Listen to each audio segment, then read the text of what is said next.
ناظرین اکرام، یہ اس زمانے کی بات ہے جب سرزمین مکہ میں سورج کی کرنیں چمکنے لگیں۔ فضاؤں میں ایک عجیب روشنی تھی۔ ایسے لگ رہا تھا جیسے کائنات کسی خاص مہمان کی تیاری کر رہی ہو۔ انہی دنوں مکہ میں ایک نیک عورت حضرت آمنہ رہتی تھیں، جو کہتی تھیں کہ جب میں پیٹ سے تھی تو میرے ساتھ ایسی نشانیاں ظاہر ہونے لگیں کہ میں خود حیران ہوتی تھی۔ جب بھی میں اپنے گھر سے نکلتی تو فوراً میرے سر پر بادل کا ایک ٹکڑا آ جاتا تاکہ مجھے دھوپ چھو نہ سکے۔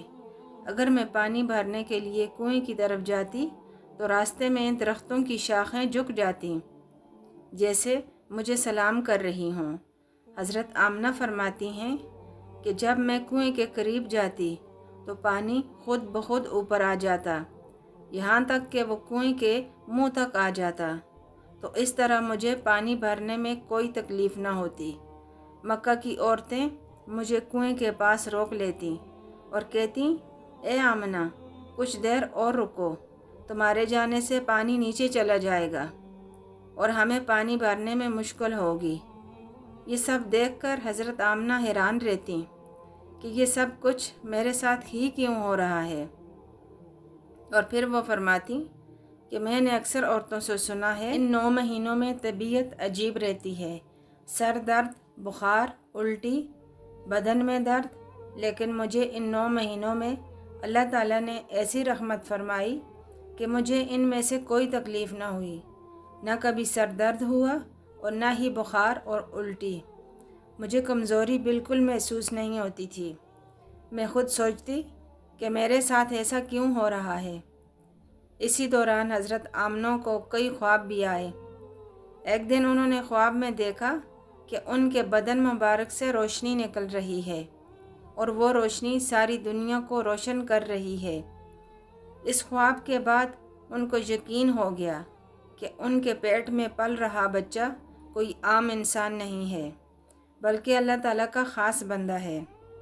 ادھر نبی پاک صلی اللہ علیہ وآلہ وسلم کے دادا حضرت عبد المطلب دن رات کعبے کا غلاف پکڑ پکڑ کر دعا کرتے، اے اللہ، میرے عبداللہ تو اس دنیا سے چلا گیا ہے، لیکن اس کے گھر میں ایک بچہ آنے والا ہے۔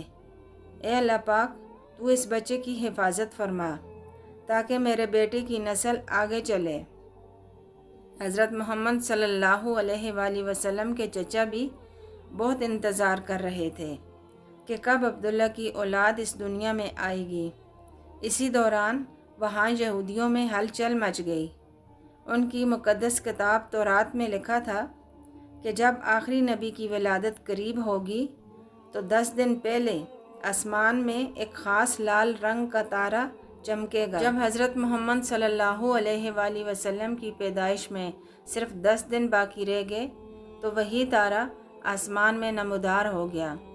یہ سب دیکھ کر یہودیوں میں کھلبلی مچ گئی۔ ان کے بڑے علماء نے سارے لوگوں کو جمع کیا اور کہا، یہ وہی نشانی ہے جس کا وعدہ ہماری کتابوں میں کیا گیا ہے۔ وہ آخری نبی دنیا میں آنے والے ہیں۔ فوراً جا کر معلوم کرو مدینہ یا کسی اور شہر میں کوئی ایسا بچہ پیدا ہونے والا ہے جس کی پیدائش میں ابھی 10 دن باقی ہوں۔ جب آسمان پر لال تارا چمکا، یہودی علماء کی زبان سے بے اختیار نکلا کہ آخری نبی کے حضور کا وقت آ گیا۔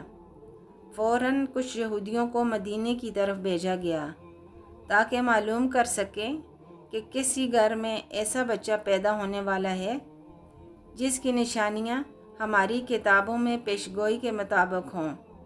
پھر وہ لوگ مدینہ بھر میں گھومے، پوچھ گچھ کی، لیکن جتنی بھی عورتیں وہاں پیٹ سے تھیں، کسی کا وقت ولادت قریب نہیں تھا۔ کسی کے ہاں ابھی 2 مہینے باقی تھے اور کسی کے 3۔ سب نے یہی کہا کہ یہاں کسی کا بچہ پیدا ہونے والا نہیں ہے۔ یہ سن کر وہ یہودی اپنے علماء کے پاس آئے اور بتایا مدینہ میں کوئی ایسا بچہ پیدا ہونے والا نہیں ہے۔ تب ان کے علماء نے کہا کہ اب تم مکہ جاؤ، ممکن ہے وہ بچہ وہاں پیدا ہونے والا ہو۔ چنانچہ یہودیوں کا وفد مکہ کی طرف روانہ ہوا۔ وہاں جا کر انہوں نے تحقیق کی۔ لوگوں نے بتایا کہ مکہ میں 5 ایسی عورتیں ہیں جن کے ہاں جلد ہی بچوں کی ولادت ہونے والی ہے۔ یہ سن کر ان یہودیوں نے کہا، لیکن ہمیں ایسا بچہ چاہیے جس کا باپ اس دنیا میں نہ ہو۔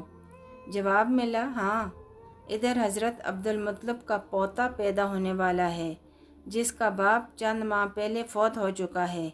یہ سن کر یہودیوں کی چیخ نکل گئی۔ ان میں سے کئیوں نے اپنے چہروں پر ہاتھ مارے اور زمین پر بیٹھ کر رونے لگے، اور پھر وہ سب کہنے لگے، اے افسوس، نبوت تو ہماری نسل سے نکل کر مکہ والوں کے پاس جا چکی ہے۔ پھر وہ اپنے علماء کے پاس واپس لوٹے اور روتے ہوئے کہنے لگے، وہ نبی جس کا ہم صدیوں سے انتظار کر رہے تھے، جس کی نشانیاں ہم نے اپنی کتابوں میں بار بار دیکھی تھیں، وہ اب ہم میں سے پیدا نہیں ہوگا۔ نبوت تو اب مکہ والوں کے حصے میں جا چکی ہے۔ وقت گزرتا رہا اور وہ مبارک دن آ گیا جس کا انتظار نہ صرف انسان بلکہ آسمانوں، زمین، درخت، پرندے، ہوا اور فرشتوں نے بھی کیا تھا۔ یہ وہ دن تھا جس کے لیے پوری کائنات کو پیدا کیا گیا تھا۔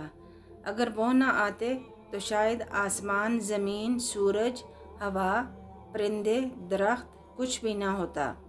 آج وہ بچہ دنیا میں آنے والا ہے، وہ بچہ جس کے پاس ساری زندگی جبرائیل علیہ السلام 26,000 بار وحی لے کر آئے۔ ناظرین اکرام، اب وہ وقت آ چکا تھا۔ آسمان پر چاند چپ چاپ بادل میں چھپ گیا تھا۔ زمین پر ایک خاص سکون پھیل چکا تھا، جیسے کائنات سانس روک کر کسی خاص لمحے کا انتظار کر رہی ہے۔ حضرت آمنہ کے جسم میں ہلکی سی ہلچل محسوس ہوئی، ایک نرم سا درد اٹھا۔ وہ سمجھ گئیں کہ اب وقت آ چکا ہے۔ انہوں نے فوراً حضرت عبداللہ کو اطلاع بھجوائی۔ حضرت عبداللہ نے محلے کی نیک سیرت دائی کو بلوایا اور کہا کہ آج رات تم حضرت آمنہ کے پاس رہو۔ میرا بیٹا تو اس دنیا میں نہیں ہے، مگر اس کے گھر میں اللہ کا خاص بندہ پیدا ہونے والا ہے۔ دائی کو اس رات کی اہمیت کا اندازہ نہیں تھا، لیکن اس کے دل میں عجیب سا سکون اتر آیا۔ پھر وہ حضرت آمنہ کے گھر پہنچ گئی اور ان کے ساتھ وہ رات گزارنے لگی۔ ادھر آسمان گواہ تھا، فرشتے کھڑے تھے، زمین کا ہر ذرہ تیار تھا، کیونکہ آج وہ آنے والے ہیں جس کا نام محمد صلی اللہ علیہ وآلہ وسلم ہے۔ ادھر حضرت عبد المطلب اور ان کے تمام بیٹے رات بھر ان کے گھر کے باہر انتظار کرتے رہے۔ ان کے دل میں ایک ہی فکر تھی، اگر میرے بیٹے عبداللہ کی بیوی آمنہ کے ساتھ کچھ بھی مشکل پیش آئی تو ہم فوراً کسی اچھے معالج کا انتظام کریں گے۔ پورا خاندان جاگتا رہا، کسی کو بھی نیند نہیں آئی۔ رات ڈھلتی جا رہی تھی، سحری کا وقت آ چکا تھا۔ تب حضرت آمنہ کے شکم میں ہلکا سا درد اٹھا، ان کا دل بول اٹھا، اب وہ وقت قریب ہے۔ انہوں نے فوراً دائی کو آواز دی اور کہا، مجھے درد ہو رہا ہے۔ دائی فوراً حضرت آمنہ کے پاس پہنچ گئی۔ وہ خاموش تھی، دلوں میں بے قراری اور آنکھوں میں انتظار۔ تقریباً 1 گھنٹہ گزرا اور وہ لمحہ آ گیا۔ صبح ہونے سے کچھ وقت پہلے رحمت کے دروازے کھل گئے اور ہمارے پیارے آقا حضرت محمد صلی اللہ علیہ وآلہ وسلم اس دنیا میں تشریف لے آئے۔ حضرت آمنہ فرماتی ہیں، جس رات میرے بیٹی کی پیدائش ہوئی، ہمارے ہاں غریبی کا یہ عالم تھا کہ چراغ میں تیل جلانے کے پیسے بھی نہ تھے۔ اندھیرے اندھیرے کا عالم تھا، نہ روشنی گھر کے اندر تھی نہ باہر۔ لیکن اسی اندھیرے میں میرے بیٹے، میرے محمد کی ولادت، جو ساری دنیا کے لیے روشنی اور ہدایت بن کر آئی۔ یہ کوئی عام پیدائش نہ تھی۔ وہ دائی کہتی ہیں، میں نے اپنی ساری زندگی ایسا بچہ نہ دیکھا۔ پیدائش کے وقت بھی 3 نشانیاں ظاہر ہوئیں، جس سے دائی حیران رہ گئی۔ پہلی نشانی یہ تھی کہ عام طور پر بچہ ماں سے ناف کے ذریعے جڑا ہوتا ہے، لیکن حضرت محمد صلی اللہ علیہ وآلہ وسلم کی پیدائش کے وقت مکمل طور پر ناف کٹی ہوئی تھی، جیسے کسی نے پہلے ہی سے جدا کر دی ہو۔ اور دوسری نشانی یہ تھی کہ پیدائش کے دوران جسم سے گندگی نکلتی ہے، لیکن حضرت محمد صلی اللہ علیہ وآلہ وسلم بالکل پاک صاف دنیا میں آئے۔ تیسری نشانی یہ تھی کہ بچوں کو پیدائش کے بعد ختنہ کیا جاتا ہے، لیکن ہمارے نبی صلی اللہ علیہ وآلہ وسلم ختنہ کیے ہوئے اس دنیا میں آئے۔ یہ تین نشانیاں دیکھ کر دائی کی آنکھیں سیر ہوئیں۔ ان کے دل میں عجیب حالت پیدا ہو گئی۔ فوراً بول اٹھی، اے آمنہ، میں نے آج تک ایسا بچہ نہیں دیکھا۔ حضرت آمنہ فرماتی ہیں، میں نے اپنے بیٹے کو گود میں لیا تو انہوں نے وہ منظر دیکھا جو شاید ہی کسی ماں نے دیکھا ہو۔ اچانک میں نے محسوس کیا ہو کہ آسمان کے تارے زمین کی طرف جھکتے چلے آ رہے تھے، جیسے کہ وہ میرے بیٹے کا دیدار کرنے آئے ہوں۔ ابھی میں یہ سوچ ہی رہی تھی کہ نورانی بادل کا ایک ٹکڑا میرے کمرے میں داخل ہوا، اور بادل ایسے چمک رہا تھا کہ اس کی روشنی سے سارا کمرہ جگمگا گیا۔ پھر اسی روشنی سے اچانک حضرت آمنہ کے ہاتھوں سے اس کا بچہ غائب ہو گیا۔ حضرت آمنہ حیران رہ گئیں۔ پھر اسی بادل سے ایک آواز آئی، اے جبرائیل، اس بچے کو ساری دنیا کا چکر لگاؤ، اسے تمام انبیاء کی خوبیاں عطا کرو، یوسف کی خوبصورتی، ایوب کا صبر، ابراہیم کی دوستی، داؤد کی میٹھی زبان اور سلیمان کا علم۔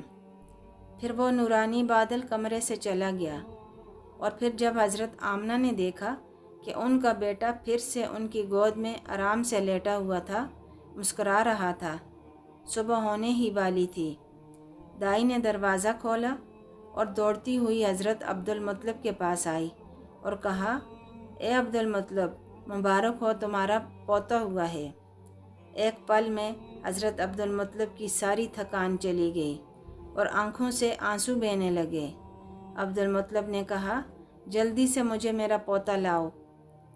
جب دائی نے نبی کریم صلی اللہ علیہ وآلہ وسلم کو باہر لا کر حضرت عبدالمطلب کی گود میں دیا تو جیسے سب کے ہوش اڑ گئے۔ اتنا نور، اتنی خوبصورتی، اتنی پاکیزگی! مکہ کے لوگ حیرت سے ایک دوسرے کو دیکھنے لگے۔ ہر چچا بھتیجے کو دیکھ کر خوشی سے جھوم اٹھا، یہاں تک کہ ابو لہب کے غلام نے جا کر کے خوشخبری دی، اے ابو لہب، تمہیں بھتیجے کی پیدائش مبارک ہو۔ تو خوشی میں ابو لہب نے کہا، جا، میں نے تجھے آزاد کیا اپنے بھتیجے کی پیدائش کی خوشی میں۔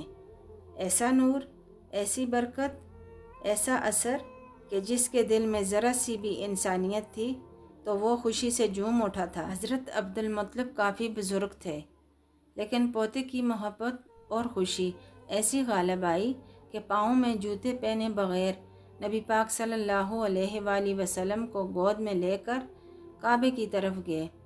راستے میں لوگ ان کے پیچھے پیچھے ہو گئے اور نعرے لگانے لگے اور دعائیں دینے لگے۔ سب کے دلوں میں خوشی بھری ہوئی تھی۔ کعبے کے پاس پہنچ کر حضرت عبدالمطلب نے آسمان کی طرف ہاتھ اٹھائے اور بارگاہ الہی میں عرض کیا، اے اللہ، میرے پوتے کو سلامت رکھنا، اسے لمبی عمر دینا اور اسے بہت بڑا انسان بنانا۔ شاید اس وقت حضرت عبدالمطلب کو اندازہ نہ تھا کہ ان کے ہاتھ میں جو بچہ ہے وہ صرف ان کا پوتا نہیں بلکہ ساری کائنات کا سردار ہے، وہ بچہ جس کے لیے آسمانوں اور زمین کو بنایا گیا ہے، جسے اللہ نے معراج کی رات آسمانوں پر بلا کر اپنے سامنے بٹھایا۔ وہ حضرت محمد صلی اللہ علیہ وآلہ وسلم تھے۔ حضرت عبدالمطلب نے سب کے سامنے اعلان کیا، میں اپنے پوتے کا نام محمد رکھتا ہوں۔ یہ نام سنتے ہی مکہ کے لوگ حیرت میں پڑ گئے اور کہنے لگے، اے عبدالمطلب، یہ کیسا انوکھا نام رکھ دیا ہے، ہم نے تو کبھی ایسا نام نہیں سنا۔ حضرت عبدالمطلب مسکرائے اور فرمایا، تم لوگ نہیں جانتے، میرا پوتا ایک دن ایک بڑا انسان بنے گا، پوری دنیا اس کا نام عزت اور محبت سے لے گی، لوگ اس کے پیچھے چلیں گے اور آسمانوں سے بھی اس کی تعریف کی جائے گی انشاءاللہ۔ ناظرین اکرام، اگر میری ویڈیو آپ کو پسند آئی ہو تو میرے چینل کو سبسکرائب کر لینا تاکہ اسی طرح کی مزید ویڈیوز میں آپ کے لیے بناتی رہوں۔ اگلی ویڈیو تک کے لیے اللہ حافظ۔